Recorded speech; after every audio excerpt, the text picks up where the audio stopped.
The Ebola crisis has had a devastating impact on the lives of millions of people in Africa.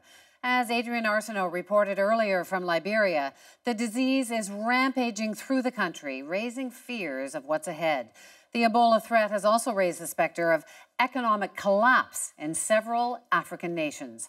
David Common joins me now with more on that part of the story. Hey, David. Wendy, this is a major emergency. Make no mistake, this is a medical disaster that is fast moving. But we also know it's a tragedy economically for three countries that have gone through years of conflict and had just got started back on their feet. Before Ebola, before it all went wrong, Liberia's economy was surging, an investor's paradise, lured by a new stability after long conflicts ended. Lumber and mining both on the rise. But all that has crumbled. Remember, these countries were growing much faster than the United States just last year, and now they've been plunged into negative growth, and on top of they're already very poor, very weak. They were just beginning to take off. It's really a tragedy to see this terrible thing happen. Quarantines and panic have seized West Africa. More than half of Sierra Leone's economy is generated by farmers, but workers can't get to the farms. The country has been locked down. There is and will be hunger as a result, and what food there is now more expensive. Last month alone, the cassava, a vegetable staple, jumped in price 150%.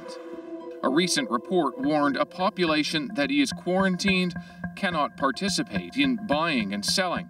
It also cannot travel and cannot go to work. Remember SARS? Same panic happened, but in richer countries. Yet it still took a $40 billion hit on the world economy. That averages out to $40 million for each person who died. There's a kind of aversion behavior.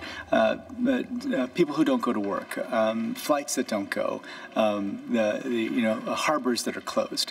And so it was the fear factor, that kind of aversion behavior, that led to 80 to 90% of the overall economic losses. Dozens of mines and oil companies have shut down operations, including Calgary-based Canadian Overseas Petroleum, as investors who can leave do leave. Tourism has been hit hard, and poverty is still deep in West Africa.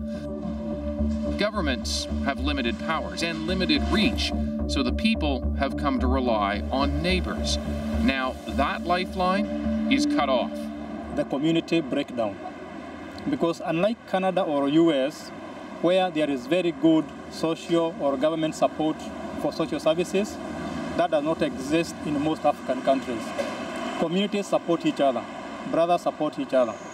So when you start telling people not to go to each other, to go and visit each other because of Ebola, you can see the effect on the relationships, which are very much tied to the economics of those countries.